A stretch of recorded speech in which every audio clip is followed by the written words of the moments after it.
खुदावंद यसुम मसीह जो कि कुल जहां का मुनसिफ है, उसी के नाम में आपकी सलामती हो। मसीही अखलाकियात की एक बुनियादी इकाई इंसाफ है।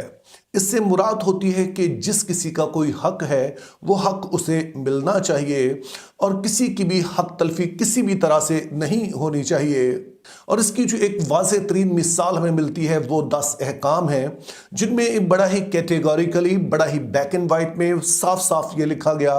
कि तू झूठी गवाही ना देना,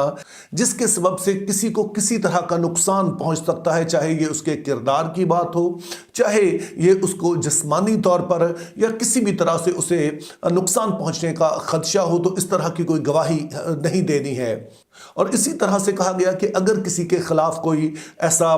इल्ज़ाम लगता है तो ज़रूरी है कि उस बात के 2 गवाह हों और फिर उन दोनों गवाहों की जो गवाही है उसको जांचा जाए, उसको परखा जाए, एक दूसरे की रोशनी में भी, दीगर सबूतों की रोशनी में, और फिर फैसला किया जाए ताकि किसी को कोई नुकसान ना पहुंचे। अब जैसा कि आप जानते होंगे कि पिछले महीने यानी 5 दिसंबर 2025 को कलीसिया पाकिस्तान में एक बड़ा ही अफसोसनाक वाक़या हुआ कि जब एक पादी साहब जिनका नाम कामरान सलामत है, उन्हें कत्ल कर दिया गया, जिसके सबब से ना सिर्फ पाकिस्तान में ही बल्कि दुनिया भर में इस बात का चर्चा हुआ। और ख़ास तौर पर जो मसीही मीडिया प्लेटफॉर्म्स हैं वहाँ पे इस बात को काफ़ी उठाया गया, क्योंकि पहला तासुर जो आया वो यही था कि जिन लोगों ने कत्ल किया है उन्होंने मजहब की बुनियाद पर कत्ल किया है। तमाम इसके चंद दिन बाद पूरी सूरत हाल बदल गई कि जब पुलिस का एक बयान सामने आया कि उन्होंने पास्टर कामरान सलामत की बेगम जो है उन्हें गिरफ्तार कर लिया है। और उसकी वजह उन्होंने बताई कि उसके ताल्लुकात किसी NGO के जो सरबराह हैं, जो साथ में गुड्स कंपनी के मालिक हैं, नजमुल साकिब, उनके साथ थे और इन दोनों ने मिलकर पास्टर कामरान को कत्ल करवाया है। तो इसी शुबे में फिर उन्हें गिरफ्तार कर लिया गया। अब जब ये रिपोर्ट सामने आई तो कलीसिया पाकिस्तान में गमो गुस्से की लहर दौड़ गई कि पहले अगर ये गुस्सा हुकूमत पाकिस्तान पर था तो अब इसका रुख पास्टर कामरान की बेगम की तरफ मुड़ गया। और उसके बाद हमने देखा कि फिर इस वाक़े के बारे में सोशल मीडिया पर एक तूफान बर्पा हो गया और फिर जिसके मुंह में जो कुछ आया वो कहता रहा, जिसका ज़ाहिर है कि जो निशाना थी वो पादी साहब की बेगम थी। अब जाहिर है ये सब कुछ होना एक कुदरती अमल है, क्योंकि ना सिर्फ एक मासूम जो शख्स की जान गई है बल्कि जिस तरीके से उसकी जान ली गई और इसमें बेवफाई का पहलू आ जाता है। और जाहिर है कलीसिया पाकिस्तान के लिए ये एक शर्म का बाइस भी है कि इस तरह से ये सारा कुछ हुआ है। तो जो कुछ सोशल मीडिया पर हुआ वो भी जाहिर है कोई हैरत की बात नहीं है। तमाम जैसे कि इस वीडियो के शुरू में मैंने कहा कि मसीही अखलाकियत की एक बुनियादी इकाई इंसाफ है, यानी कि हर किसी को उसका हक मिलना चाहिए, एक ड्यू प्रोसेस सारा चलना चाहिए, जिसके बाद किसी हमें नतीजे पर पहुंचना चाहिए। तो इसीलिए मैंने भी कोशिश की कि इस पूरे केस को जरा करीब से स्टडी करूं, जो पुलिस ने प्रेस रिलीज की उसको भी देखूं और दीगर चंद पहलुओं को देखूं, वो आपके सामने रखूं और उसके बाद हम देखें कि हमें इस वाले केस के मुतालिक क्या सोचना चाहिए, क्या कहना चाहिए, कितनी एहतियात बरतनी चाहिए। तो इस हवाले से पहली चीज तो वो प्रेस रिलीज है जो पुलिस ने जारी की और उसमें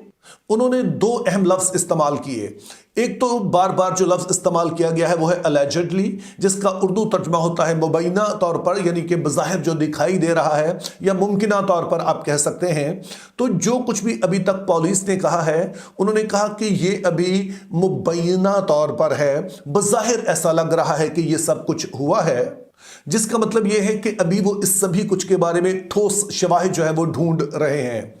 फिर इसी प्रेस रिलीज के एंड में खुद पुलिस ने इस बात को कहा है कि जब तक ये पूरा प्रोसेस मुकम्मल नहीं हो जाता है, जब तक ये जुर्म साबित नहीं हो जाता है, तब तक हमें जो भी मुल्ज़मान हैं उनको मासूम ही समझना चाहिए। जैसा आप इंग्लिश में कहते हैं, इनोसेंट अंटिल प्रूवन गिल्टी, यानी कि अगर किसी शख्स को किसी बात में गिरफ्तार भी कर लिया जाए तो जब तक के तमाम शवाहिद इकट्ठे ना कर ली जाए, जब तक जुर्म साबित ना हो जाए, तब तक हमें उसे मासूम ही समझना चाहिए। तो ये पुलिस की स्टेटमेंट मैं आपको बता रहा हूं। और फिर दूसरी चीज जो अहम होती है वो वजह कत्ल होती है, चूंकि ज़ाहिर कोई बैठे बैठाए तो कत्ल नहीं करता। तो इस कत्ल की जो वजह बताई गई है वो ये है کہ मुमकिना तौर पर फिर मुबैना तौर पर जो परिसब की बेगम है और इसी तरह से जो एक एनजीओ के सरबराह हैं जो गैर मसीही हैं, उनके आपस में किसी तरह से ताल्लुकात थे और फिर दोनों ने प्लान करके परिसब को कत्ल कर दिया ताकि वो आपस में शादी कर सकें। अब जाहिर है ऐसा मुमकिन तो है, लेकिन क्या शादी करने के लिए ये उनके पास वाहिद तरीका था? चूंकि जैसे मैंने कहा कि जिस शख्स के साथ ताल्लुकात की बात हो रही है वो तो गैर मसीही है, और अगर वो शादी ही करना चाहते थे तो बहुत आसान था परिसब की बेगम के लिए कि वो मसीह का इनकार करती, उस मजहब में चली जाती और इसके बाद अदालत से वो तनसीखे निकाह का पेपर लेती, तो उसके बाद वो आपस में शादी कर सकते थे। उसके लिए जाहिर है किसी शख्स को कत्ल करने की ज़रूरत नहीं है, और जाहिर है हम पाकिस्तान में हैं, यहाँ ये कोई ऐसा मुश्किल काम भी नहीं है अगर कोई इस तरह से करना चाहे थे। लेकिन इसका जवाब फिर दिया गया कि इरादा ये था कि ये खातून अपने शौहर को कत्ल करके उसके बाद अमेरिका चली जाएंगी, वहाँ अजाइलम ले लेंगी और फिर ये शख्स भी किसी तरह वहाँ पहुँच जाएगा तो वहाँ पर ये जाकर शादी कर लेंगे। तो ये भी थोड़ी अजीब बात मालूम होती है, चूँकि जैसा कि खुद पुलिस ने बताया कि पादिस को कत्ल करने के लिए 33 लाख रुपया दिया गया।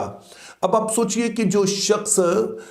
33 लाख किसी को कत्ल करने के लिए दे रहा है, जो कि एक एनजीओ भी चला रहा है और गुड्स ट्रांसपोर्ट कंपनी का मालिक भी है, तो फिर उसके पास 33 लाख ही तो नहीं होंगे, उसके पास तो जाहिर है और भी बहुत सारा पैसा होगा। तो अब अगर वो शादी करके मुल्क से बाहर ही जाना चाहते थे तो उनके पास फिर इतने वसाइल तो थे कि वो इस वाले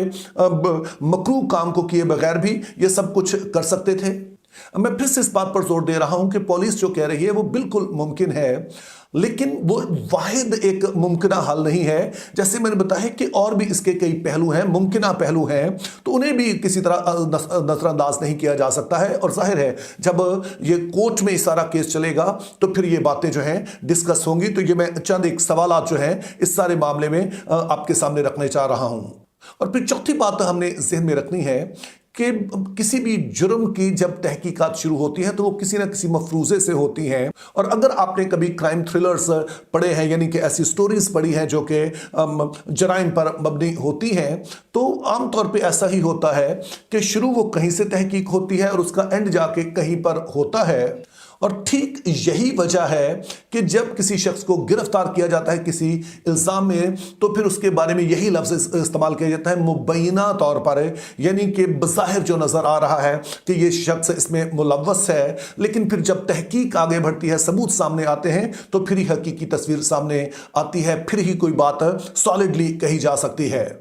और फिर पांचवी चीज हमने जहन में रखनी है कि जब किसी मुल्जिम को गिरफ्तार किया जाता है तो पुलिस ज़ाहिर है उसे इन्वेस्टिगेट करती है, फिर वो अपनी राय देती है कि जो कुछ मुल्जिम ने कहा है उसकी बुनियाद पर वो अपना एक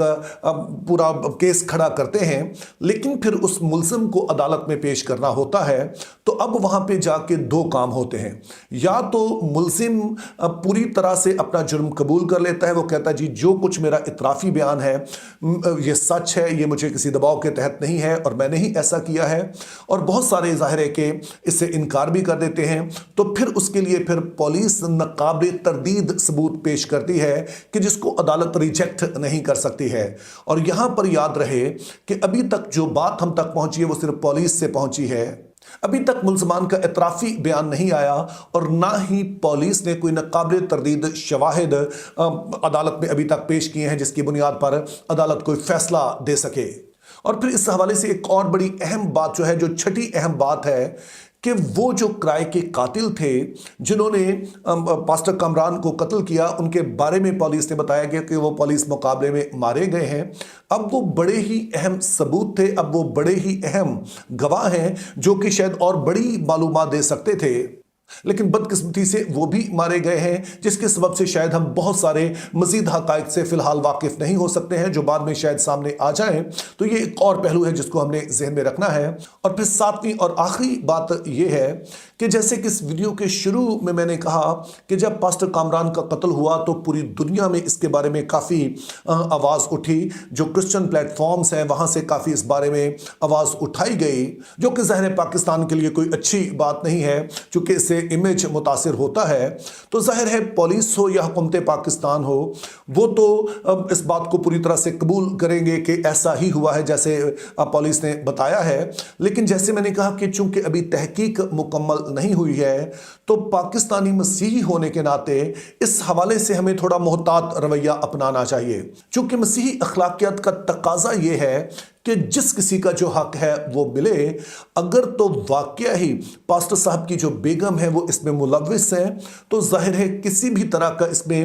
کوئی رحم کی کوئی گنجائش نہیں ہے، چونکہ نہ صرف یہ افسوسناک ہے بلکہ انتہائی شرمناک بھی ہے اور ضرور اس بارے میں سزا ملنی چاہیے۔ لیکن دوسری طرف یہ بھی خیال رہے کہ ابھی تک یہ سب کچھ مفروضے ہیں، ابھی تک جو کچھ بتایا گیا ہے اسے پولیس خود مبینہ طور پر کہہ رہی ہے، ابھی تک جو ملزمان ہیں ان کا کوئی اعترافی بیان نہیں آیا ہے، ابھی تک کوئی ناقابل تردید ثبوت سامنے نہیں آئے ہیں۔ تو مسیح ہونے کے ناطے ہمیں محتاط زبان استعمال کرنی چاہیے، کیونکہ سوشل میڈیا پر نہ صرف میں نے عام مسیحوں کو بہت کچھ کہتے سنا بلکہ بعض جو یوٹیوبرز ہیں جن کو لوگ دیکھتے ہیں انہوں نے بھی اس ساری تفتیش سے پہلے ہی اس خاتون کو مجرم بنا دیا ہے، جو کہ انصاف نہیں ہے۔ ہمیں پوری عدالتی کارروائی کا انتظار کرنا چاہیے اور جب سارا کچھ مکمل ہو جائے یا تو اعترافی بیان ملزمان کا آ جائے یا ناقابل تردید ثبوت پیش کر دیے جائیں تو پھر یقینی طور پر ہم آزاد ہوں گے کہ ہم جس قدر اس بات کو کنڈیم کر سکیں ہم کریں، لیکن تب تک زبان ذرا محتاط رکھیے، ان سارے پہلوؤں کو سامنے رکھیے، چونکہ یہ ایک یونیورسل لا ہے، انوسنٹ until proven guilty، جب تک کہ وہ مجرم ثابت نہیں ہو جاتے ہیں ہمیں بھی پتھر نہیں مارنے چاہیے، ہمیں بھی اس طرح کے الفاظ استعمال نہیں کرنے چاہیے اور خدا کے حضور میں دعا کرنی چاہیے کہ جو بھی سچ ہے وہ سامنے آئے اور اس کے پیچھے جو بھی محرکات ہیں وہ سامنے آئے اور جو بھی اس کا مجرم ہے، چاہے پادری صاحب کی بیگم ہے یا کوئی بھی اور ہے، اس کو سزا ملنی چاہیے۔ لیکن جب تک ایسا نہیں ہوتا ہے ہمیں کچھ محتاط الفاظ استعمال کرنے چاہیے، چونکہ مسیحی اخلاقیات کا تقاضا یہی ہے۔ Think biblically, live purposefully. Have a very good day.